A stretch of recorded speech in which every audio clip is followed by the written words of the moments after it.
Kita mau mulai ibadah sholat minggu pagi hari ini. Yuk semuanya bangkit berdiri, kita akan memuji nama Tuhan.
Ku tetap cinta.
kabarnya? Kakak percaya anak Tuhan pasti tetap bersuka cita. Yuk sebelum kita akan mendengar firman Tuhan, kita sama-sama mau berdoa, kita mau siapkan hati kita. Yuk adik-adik kita sama-sama berdoa. Tuhan Yesus, terima kasih Tuhan untuk kami boleh menyiapkan hati kami untuk mendengar firman-Mu. Kami mau menjadi tanah yang subur, kami mau sungguh-sungguh dengar firman-Mu, dan kami mau menjadi pelaku firman-Mu. Terima kasih Tuhan Yesus, di dalam nama Tuhan Yesus kami sudah berdoa dan siap mendengar firman Tuhan. Haleluya, amin. Adik-adik, Kak Christine mau bertanya, siapa yang pernah melihat burung gagak? Nah, burung gagak itu kalau yang pernah lihat nih ya, warnanya apa adik-adik? Nah, kalau yang pernah lihat pasti tahu dong, warnanya burung satu ini hitam pekat. Dari kepalanya, badan, sampai ekornya, semuanya hitam adik-adik. Serem ya. Nah, barangkali ada yang belum pernah lihat burung gagak. Kak Christine kasih lihat nih gambarnya. Nah, ini ya, benar-benar burung satu ini warnanya hitam pekat adik-adik.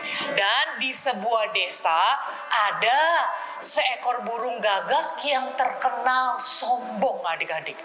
Kenapa ya dia sombong? Karena burung gagak ini terkenal kuat adik-adik. Dia merasa dialah burung yang paling perkasa dibandingkan burung lain di desa tersebut. Dan dia itu punya kemampuan bisa memakan semua. Pemakan semua adik-adik. Kalau dia lihat di sawah ada kacang-kacangan, langsung diambil. Siapa yang suka makan kacang, hati-hati. Bisa diambil nih sama burung gagaknya.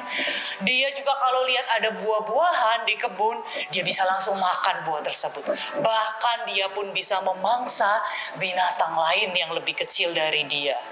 Dan yang lebih membuat kakak kaget lagi, dia bisa memangsa binatang yang lebih besar adik-adik. Caranya gimana? Dia itu tidak takut memangsa kalau ada bangkai binatang adik-adik. Dia langsung makan bangkainya. Dan karena kemampuannya ini, dia menjadi gagak yang sombong adik-adik. Suatu ketika di desa tersebut terjadi kekeringan. Dan sudah berbulan-bulan tidak ada hujan sama sekali. Dan dampak ini juga terkena sama si gagak yang sombong. Dia seharian itu sudah berterbangan kemana-mana mencari makan, tidak menemui satupun yang bisa dia makan. Di tengah dia sudah kelaparan dan juga kepanasan. Ya sudah dah, daripada saya mati, saya cari minum aja deh. Yang penting saya bisa minum dan tidak mati. Dan kemudian dia terbang, dia cari, biasanya ada sungai di dekat sawah. Ternyata sungai itu pun kering adik-adik. Dan dia coba juga mencari air di tengah sawah, di parit, di selokan, semua sawah pun kering. Dan dia tidak bisa minum. Dan di tengah keputusasaannya tersebut, aduh Tuhan, dia baru ingat sama Tuhan adik-adik. Aku bisa mati nih Tuhan, udah kepanasan, kelaparan, sekarang mau minum aja, gak ada. Akhirnya dia di tengah keputusasaannya dia terbang adik-adik di sebuah pohon. Dan dia lagi bertengger di tengah kepanasan. Dengan matanya yang tajam, dia melihat, itu di dekat sawah ada sebuah kendi. Adik-adik ada yang tahu kendi? Kendi itu adalah tempat air minum. Nah, kalau di desa ini adik-adik seringkali dipakai oleh orang-orang di desa untuk menyimpan air untuk mereka minum ini adik-adik. Nah, ini si burung gagak ingat sekali, ini kan kendinya si Pak Petani yang biasa dia bawa buat minum. Kayaknya dia lupa, ketinggalan di pinggir sawah. Dan dia senang sekali ketika melihat kendi ini adik-adik. Saya mau ambil kendi ini, saya mau minum dan melepaskan dahaga saya. Akhirnya dia langsung terbang adik-adik. Dan dia mendekati kendi tersebut. Kendinya masih ada airnya. Dia intip, banyak airnya. Kemudian dia langsung mencucukkan paruhnya dan minum air tersebut. Tapi boro-boro dia bisa minum adik-adik. Dia kaget. Ya karena kendi itu punya apa adik-adik? Ada lehernya sangat tinggi. Sementara di mulut kendi tersebut dia hanya bisa masukkan paruhnya sampai di situ adik-adik. Dan tidak menyampai air yang ada di dalam kendi tersebut. Aduh, kendi ini kenapa ya lehernya panjang sekali, paruh saya yang kuat ini tidak cukup panjang untuk mencapai air di kendi ini. Aduh, dia mau goyang-goyangkan kendinya, takut tumpah adik-adik. Dan akhirnya dia hanya berdiam diri dan berpikir gimana ya caranya supaya saya bisa minum air di kendi ini. Kemudian di tengah kebingungannya tiba-tiba ada yang memanggil dia. Hai Om Gagak. Wah, ternyata ada sebuah burung gereja adik-adik. Kemudian dia sapa, hai Burger. Nah, Burger ini nama bekennya si burung gereja. Om Gagak, ngapain kamu diam aja? Burger, tolongin aku dong, sini. Aku mau minum. Kamu juga pasti mau minum kan, kehausan? Kalau kamu bantu aku untuk bisa minum dari kendi ini, aku akan bagi air di kendi ini. Oh, air di kendi. Sebentar ya, aku lihat. Badan aku kan lebih kecil dari kamu Om Gagak. Kayaknya aku bisa deh masuk ke dalam kendi ini dan aku bisa minum. Dan kasih air ini sebagian juga buat kamu. Kemudian si Burger ini dengan percaya dirinya, dia mencoba masuk ke kendi tersebut. Aduh, Om Gagak, kepala aku nih malah kejepit di leher kendi adik-adik. Ternyata boro-boro bisa masuk, yang ada malah kepala si burung gereja ini terjepit. Akhirnya dia dengan setengah agak pusing bilang, aduh Om Gagak, aku malah jadi pusing, aku pergi dulu deh, bye. Dan si burung gagak ditinggalkan sendiri lagi di tengah kebingungannya. Dan akhirnya dia bertengger lagi di pohon dan dia lihat di kejauhan, itu kan ada binatang yang paling terkenal bijaksana di desa ini. Dia banyak akal. Siapa adik-adik binatang yang banyak akal? Si Kancil. Akhirnya dia langsung terbang dengan cepat. Dia menjumpai si Om Kancil. Hai Om Kancil. Hei Gagak, ngapain kamu tiba-tiba mendatangi saya? Biasanya kamu menyapa saya saja, tidak mau ya. Adik-adik pernah lihat kancil? Nah, inilah binatangnya nih, si kancil ya. Terkenal banyak akal dan bijaksana. Dan di tengah lagi percakapannya tersebut, dia menceritakan masalahnya sama si kancil yang banyak akal ini. Dia bilang, Kancil, tolong aku dong Om. Aku mau minum air, tapi airnya ada di dalam sebuah kendi dan leher kendi ini sangat tinggi. Paruhku tidak mencapai untuk bisa minum air. Padahal beneran tuh ada air yang banyak di dalam kendi. Kemudian si kancil bilang, Gagak, kamu ya, kalau mau minum air dalam kendi itu gampang sekali. Kamu tinggal masukkan saja batu ke dalam kendi tersebut. Apa Om Kancil? Batu. Aku kan mau minum air, bukan mau masukin batu ke dalam kendi. Masukkan saja sebanyak mungkin batu sampai penuh di dalam kendi tersebut. Om Kancil, aku mau minum air. Sudahlah, turuti aja perintahku. Bye. Gagak, aku banyak urusan, aku lagi sibuk, aku pergi dulu ya, bye. Dan si Om Kancil meninggalkan dia sendirian lagi. Dan dia yang sudah lagi kelaparan, kehausan, makin bingung dan galau adik-adik. Gimana mungkin sih, aku mau minum dan aku sudah capek, malah suruh memasukkan batu ke dalam kendi tersebut.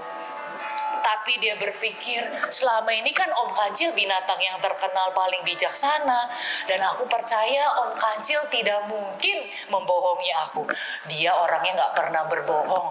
Akhirnya di tengah dia sudah lelah, capek, kepanasan. Dia kumpulkan batu-batu yang ada di sawah adik-adik. Dia kumpulkan satu persatu batu-batu. 1 jam, 2 jam, wah sampai berjam-jam adik-adik karena dia harus ngumpulin batu banyak sekali. Seperti kata Om Kancil tadi mengatakan bagaimana batunya harus diisi sampai penuh ke dalam kendi tersebut. Akhirnya setelah berjam-jam dia masukkan satu demi satu, penuh juga di dalam kendi tersebut. Dan ketika sudah penuh, si Gagak senang sekali adik-adik. Di luar dugaannya ternyata di antara batu-batu tersebut yang sudah penuh terlihat ada air. Ya, airnya menyembul keluar adik-adik. Wah, dia langsung kegirangan dan dia langsung minum dengan puasnya air dari mulut kendi ini. Wah, adik-adik, ya, si gagak yang sombong ini saja adik-adik, dia akhirnya bisa selamat, ya nggak jadi mati, dia bisa minum karena dia percaya sama kata-katanya si Om Kancil. Dia percaya dan dia ikutin perintahnya, akhirnya dia selamat. Nah, di tengah situasi saat ini nih adik-adik, orang semua lagi takut, panik karena ada virus corona, tapi buat adik-adik anak Tuhan yang mau tetap percaya, pasti adik-adik akan dapat perlindungan Tuhan dan diselamatkan. Tapi adik-adik, Tuhan berpesan untuk adik-adik tidak hanya percaya, tapi juga adik-adik boleh berserah juga sama Tuhan. Adik-adik masih ingat tema bulan lalu, bulan Maret ya, ketika Fun Day. Apa temanya? Diambil dari doa Bapa kami. Nah, apa adik-adik di awal kata doa Bapa kami? Bapa kami yang di surga, dikuduskanlah namamu. Nah, kali ini di firman kakak kita lanjutkan ya, setelah dikuduskan namamu adalah datanglah kerajaanmu dan jadilah kehendakmu. Nah, untuk kita ikut kehendak Tuhan dan datang kerajaannya, Tuhan mau kita untuk bisa tetap percaya adik-adik di tengah situasi seperti ini. Dan bahkan bisa juga berserah penuh sama Tuhan. Adik-adik, Kak Christine akan kenalkan adik-adik dengan seorang Bapak Penginjil. Bapak Penginjil ini luar biasa adik-adik. Dia menginjil bahkan sampai ke bangsa-bangsa. Dan di setiap bangsa yang dia injilin, dia punya banyak murid-murid yang dia muridkan. Dan yang lebih kerennya lagi nih adik-adik, Bapak Penginjil ini dia pernah dibawa sama Tuhan ke surga. Wow, ke surga tingkat ketiga adik-adik. Bahkan dia pernah dibawa juga ke Firdaus. Dan ketika dia di Firdaus, si Bapak Penginjil ini dia mendengar suara yang tidak boleh dikatakan oleh manusia. Karena suara ini adalah kata-kata ini hanya boleh diucapkan di Firdaus. Tapi adik-adik, Bapak Penginjil yang luar biasa ini punya satu kelemahan. Dia ada duri dalam dagingnya. Serem ya adik-adik. Duri bayangkan di dalam daging. Dan di tengah kelemahannya ini dia berseru sama Tuhan Yesus. Tuhan, tolong angkat duri ini. Bahkan karena kelemahannya ini dia sudah tidak tahan lagi, dia sampai 3 kali adik-adik berseru untuk Tuhan angkat duri dalam daging. Tetapi Tuhan menjawab doanya dengan mengatakan, hai anakku, justru dalam kelemahanlah kuasaku menjadi sempurna. Wah adik-adik ya, berarti kira-kira doanya dijawab Tuhan gak ya kalau Tuhan menjawab seperti itu? Justru di dalam kelemahan duri dalam daging bagaimana kuasa Tuhan jadi sempurna. Nah kira-kira adik-adik apa ya reaksi dari Bapak Penginjil ini ketika jawaban doanya adalah seperti itu? Apakah dia protes sama Tuhan? Tuhan, aku sudah menginjil selama ini, aku sudah memuridkan, kenapa kau biarkan ada duri dalam daging? Ternyata tidak adik-adik. Bapak ini benar-benar super keren. Si Bapak Penginjil ini malah mengatakan, aku suka ketika aku ada dalam kelemahan.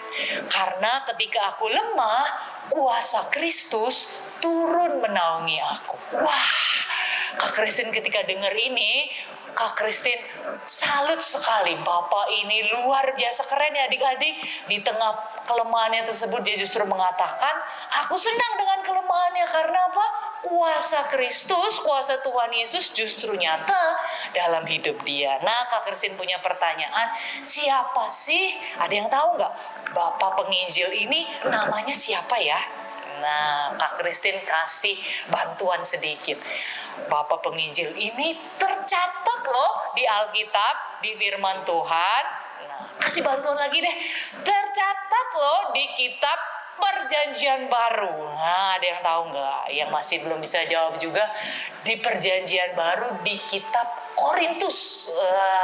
Bahkan Bapak ini adalah penulis kitab Korintus. Betul sekali, Bapak ini adalah Bapak Paulus, rasul terbesar yang sudah memuridkan dan menginjil di banyak bangsa. Dan kata-katanya ini tercatat di dalam 2 Korintus 12 ayat 2 yang bagian akhir ya, 2C. Ya adik-adik boleh buka ayat firman Tuhannya, buka Alkitabnya, kita mau sama-sama katakan pernyataan yang luar biasa dari si Bapak Paulus ini ya. Dan supaya adik-adik tetap ingat, boleh ya kalau kita ucapkan ayatnya dengan gerakan. Ya, kata-katanya adalah supaya kuasa Kristus turun menaungi aku. Ya, sekarang kita pakai gerakannya dengan ayatnya. Ya, ayatnya masih ingat kan adik-adik tadi di 2 Korintus 12 ayat 9C. Ya, gerakannya adalah supaya kuasa Kristus turun menaungi aku. Oke, siap adik-adik? Yuk sekarang adik-adik sama-sama ikutin gerakannya. Sekali lagi ya, 2 Korintus 12 ayat 9C. Supaya kuasa Kristus turun menaungi aku. Nah, gampang kan adik-adik ya? Dan harap Kak Christine adalah tidak hanya adik-adik katakan, tetapi ini adalah menjadi deklarasi iman adik-adik di tengah semua orang ketakutan. Takut kena virus corona, takut ketularan temennya, takut dengar berita banyak orang yang meninggal di luar sana adik-adik. Tapi buat adik-adik yang tetap percaya dan bisa berserah seperti Om Paulus tadi, adik-adik akan dinaungi oleh kuasa Tuhan yang sempurna. Adik-adik akan mendapat perlindungan dan akan diluputkan dari semuanya itu adik-adik. Oke adik-adik, yuk. Kalau adik-adik sudah hafal ayat firman Tuhannya, kita mau sama-sama bersatu di dalam doa. Yuk, mari adik-adik. Tuhan Yesus, terima kasih Tuhan, kami boleh mendengar firman-Mu, kami boleh diingatkan Tuhan di tengah situasi ada virus corona ini, kami memiliki Tuhan Allah yang dahsyat, Tuhan Allah yang kuasanya akan turun menaungi hidup kami dan meluputkan kami dari setiap mara bahaya, dari setiap sakit penyakit. Terima kasih Tuhan Yesus, kami anak-anak-Mu mau tetap percaya, mau tetap berharap dan berserah penuh hanya kepadamu. Di dalam nama Tuhan Yesus kami sudah berdoa dan percaya dengan sungguh-sungguh. Amin.